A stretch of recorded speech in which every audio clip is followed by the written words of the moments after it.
Hi friends, good evening. ನಾನಾದರೆ ಇವತ್ತಾದರೆ ಹಾಗಲಕಾಯಿ ಗೊಜ್ಜು ಮಾಡ್ತಾ ಇದ್ನಿ. ಸ್ವಲ್ಪ ಜನ ಕಸಿ ಇರ್ತದ ಹಾಗಲಕಾಯಿ ಗೊಜ್ಜು ಚೆನ್ನಾಗಿರಲ್ಲ ಸಾಂಬಾರು ಅಂತಾರ. ನಾನಾದರೆ ಇವತ್ತು ಗೊಜ್ಜು ಮಾಡ್ತಾ ಇದ್ನಿ. ಅರ್ಧ kg ಅಷ್ಟು ಹಾಗಲಕಾಯಿ ತಗೊಂಡಿದ್ನಿ. ನಾನು ತೊಳ್ಕೊಂಡು ಇಟ್ಕೊಂಡಿದ್ನಿ.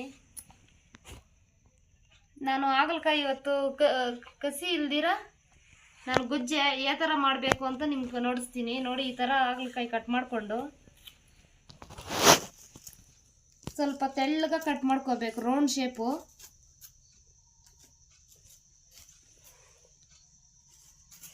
ತೆಳ್ಳಗ ಕಟ್ ಮಾಡ್ಕೊಂಡ್ರೆ ಸ್ವಲ್ಪ ಎಣ್ಣೆನ ಗೋಳಿಸ್ಕೊಳ್ಳೋವಾಗ ಚೆನ್ನಾಗಿರ್ತದ. ಮಂದ ಇದ್ರೆ ಚೆನ್ನಾಗಿರಲ್ಲ. ನೋಡಿ, ನಾನು ಈ ಥರ ತೆಳ್ಳಗ ಕಟ್ ಮಾಡ್ಕೊಂಡಿದ್ನಿ. ನಾನಾದರೆ ಇದ್ರಾಗಿರೋ ಬೀಜ ಹಾಕಲ್ಲ, ಅಷ್ಟು ಬೀಜ ಹಾಕಲ್ಲ. ನಾನಾದರೆ ನಿಮ್ಗೆ ಇಷ್ಟ ಇದ್ರೆ ಬೀಜ ಕೆಲವರು ಬೀಜ ಹಾಕ್ತಾರ, ಕೆಲವರು ಬೀಜ ಹಾಕಲ್ಲ. ನಾನಾದರೆ ಬೀಜ ಹಾಕಲ್ಲ. ನಿಮ್ಗೆ ಇಷ್ಟ ಆದರೆ ನೀವು ಬೀಜ ಹಾಕಿ ಮಾಡ್ಕೋಬೋದು. ಈ ಥರ ತೆಳ್ಳಗ ಇರಬೇಕು ಹಾಗಲಕಾಯಿ. ಕಟ್ ಮಾಡ್ಕೋವಾಗ ಈ ಥರ ತೆಳ್ಳಗ ಕಟ್ ಮಾಡಿಕೊಂಡು ನಾನು ಬೀಜ ತೆಗೆದ್ಬಿಟ್ಟು ಈ ಥರ ಹಾಕ್ಕೋಬೇಕು.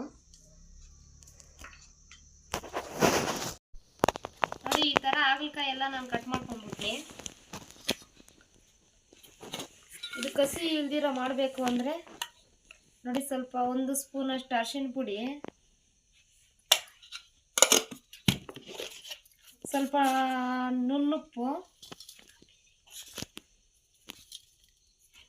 ಈ ಥರ ಹಾಕ್ಕೊಂಡು ಎಲ್ಲ ಹಿಂಗೆ ಮಿಕ್ಸ್ ಮಾಡಿಕೊಂಡು ಒಂದು ½ hour ಬಿಟ್ಬಿಟ್ರೆ ಇದ್ರಾಗೆಲ್ಲ ಕಸಿ ನೀರೆಲ್ಲ ಬಂದ್ಬಿಡ್ತದ. ಕಹಿ ನೀರೆಲ್ಲ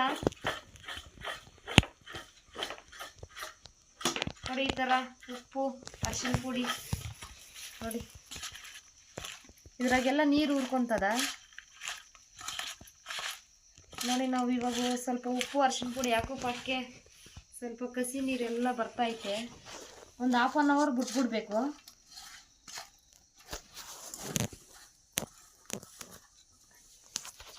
ಈ ಥರ ಹಾಗಲಕಾಯಿ ಎಲ್ಲ ಕಸಿ ನೀರೆಲ್ಲ ಬಂದೈತೆ.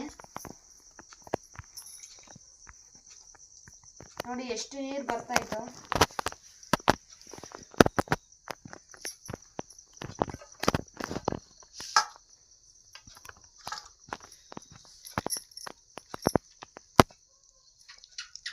ನೋಡಿ, ಈ ಥರ ಉಪ್ಪು ಅರಿಶಿನ ಪುಡಿ ಹಾಕ್ಕೊಂಡು 1 hour ನೆನೆಸಿದ್ರೆ ಕಸಿ ನೀರು ನೋಡಿ ಎಷ್ಟೊಂದು ನೀರು ಬಂದೈತೆ, ಕಸಿ ನೀರು.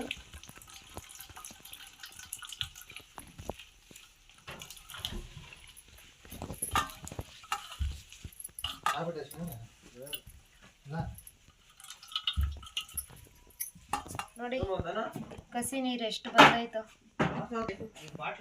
ನೀರು ಹಾಕಲ್ಲ, ಏನಿಲ್ಲ. ನೋಡಿ ಎಷ್ಟೊಂದು ಕಸಿ ನೀರು ಬಂದೈತೋ.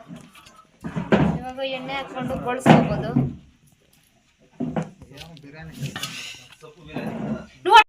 ನೋಡಿ, ಎಲ್ಲ ಕಸಿ ನೀರು ಆಗೋಯ್ತಲ್ಲ. ಇವಾಗ ಗೊಳಿಸ್ಕೊಂಡು ನಾವು ಬೇಕಾದ್ರೆ ಗೊಜ್ಜು ಮಾಡ್ಕೋಬೋದು, ಸಾರನ್ನ ಮಾಡ್ಕೋಬೋದು.